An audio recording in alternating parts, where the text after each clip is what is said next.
Hello दोस्तों, कैसे हैं आप लोग। आई होप आप सभी लोग अच्छे होंगे। मोस्ट ऑफ द ज्वेलरी कंपनियों के बिजनेस अपडेट आ गए हैं, जिनका एक अपडेट मैं आप लोगों को देना चाहता हूं। सबसे पहले सेंको गोल्डन डायमंड्स को लेते हैं। सेंको गोल्डन डायमंड्स जो कि एक वेस्ट बंगाल से ओरिजिन हुआ ब्रांड है और पैन इंडिया ब्रांड बनने की कोशिश कर रहा है। ये पहले 18 से 20% की रेट से ये लोग ग्रो किया करते थे। इस बार इस क्वार्टर वन में इनका जो ग्रोथ आया है वो 28% आया है, जो कि पिछले क्वार्टर वन में अगर कंपेयर करेंगे तो वो 8% हुआ करता था। तो ये बहुत ही बढ़िया ग्रोथ आया इनका। अनएक्सपेक्टेड था, लोगों को उम्मीद थी कि इनका ग्रोथ हमेशा 15 से 20%, 18% आया करता है, उतना ही आएगा, लेकिन इन्होंने 28% का ग्रोथ दिखाया है। और इनका अगर आप देखेंगे सेम स्टोर सेल्स ग्रोथ तो वो भी 19% आया, जो कि पहले 10-12% हुआ करता था। ये भी काफ़ी अच्छा है। और इनका अभी करंट पी देखेंगे वैल्यूएशन वाइज तो ये 35 है, और अगर 1 ईयर फॉरवर्डेड पी देखा जाए तो 25 आएगा।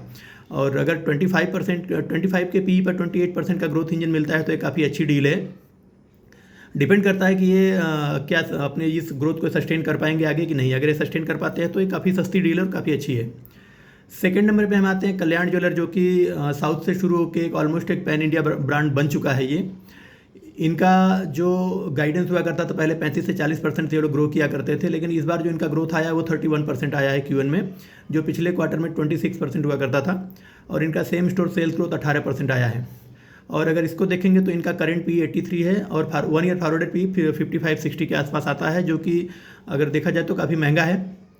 लेकिन कल्याण ज्वेलर जो कि एक पैन इंडिया ब्रांड है, इसको प्लस तनिष्क को, इन दोनों कंपनियों को मार्केट हमेशा से एक प्रीमियम वैल्यूएशन देता रहा है। तो ये 55-60 के पी के नीचे कभी मिलते भी नहीं हैं, बहुत रेयरली ही मिलते हैं।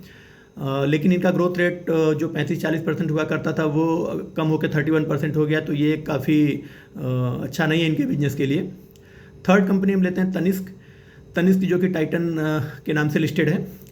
तो तनिष्क का अगर आप लोग देखेंगे तो पहले ये लोग अर्लियर 15 से 20% के रेट से ये लोग ग्रो किया करते थे। इस बार जो इनका ग्रोथ आया 20% आया है, जो कि इनके गाइडेंस के अकॉर्डिंग सही। इनका ग्रोथ का गाइडेंस भी 15 से 20% ही रहा करता था, और इस बार इनका 20% आया। और पिछले क्वार्टर में अगर आप देखेंगे तो Q1 में 14% हुआ करता था, उससे इनका काफ़ी अच्छा है। और इनका सेम स्टोर सेल्स ग्रोथ भी अगर आप देखेंगे तो 19% है, ये भी काफ़ी अच्छा है। ये भी 14-15% इनका हुआ करता था।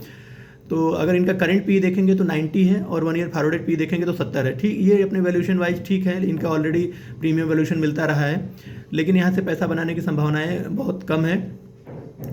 चौथी कंपनी अगर हम लेते हैं P N Gadgil and jeweller, जो कि एक महाराष्ट्र बेस्ड ब्रांड है। और ये भी इनके मैनेजमेंट ने भी बोला है कि अगले 2 से 3 साल के अंदर ये भी एक पैन इंडिया अपना प्रेजेंस क्रिएट करने की कोशिश कर रहे हैं। तो फिलहाल ये इस साल तो इनका कहना है कि महाराष्ट्र से MP में एंटर करेंगे, फिर उसके नेक्स्ट ईयर ये लोग अदर स्टेट्स में अपना एक्सपेंशन करेंगे। तो इनका ग्रोथ अगर आप देखें तो ये 25 से 30% से पहले ग्रो किया करते थे, और इस क्वार्टर में भी इनका जो ग्रोथ आया वो 30% का आया है, जो कि पिछले Q1 में देखेंगे 33% हुआ करता। तो इनका ग्रोथ भी अच्छा आया है। और इनका सेम स्टोर सेल्स ग्रोथ देखेंगे तो 26% आया, जो कि highest among the all jewellery players. और इनका करंट पी देखेंगे 37 है, और 1 ईयर फॉरवर्ड पी 27 है। तो आप इनका अगर जो इनकी डील देखेंगे तो सेंको गोल्ड है, जो कि 28% का ग्रोथ रेट आपको 25 के फॉरवर्डेड पी में मिल रहा है। कल्याण है 31% का ग्रोथ रेट आपको 55-60 के पी में फॉरवर्डेड पी में मिल रहा है। तनिष्क को अगर आप देखेंगे तो 20% का ग्रोथ रेट आपको 70 के पी में मिल रहा है। पी एन गाडगिल देखेंगे तो 30% का ग्रोथ रेट आपको 27 के फॉरवर्डेड पी में मिल रहा है। तो अगर इनमें देखा जाए तो अगर सेंको गोल्ड अपना ग्रोथ सस्टेन कर गया तो नंबर 1 प्लेयर सेंको गोल्ड बनेगा करंट के Q1 के अपडेट के अकॉर्डिंग। नंबर 2 पे पी एन गाडगिल है, नंबर 3 पे कल्याण, और फिर तनिष्क आता है। अब इनका इनकम स्टेटमेंट और कॉन्फ्रेंस कॉल के बाद में फिर से आप लोगों के लिए एक वीडियो बनाऊंगा। तब तक के लिए थैंक यू।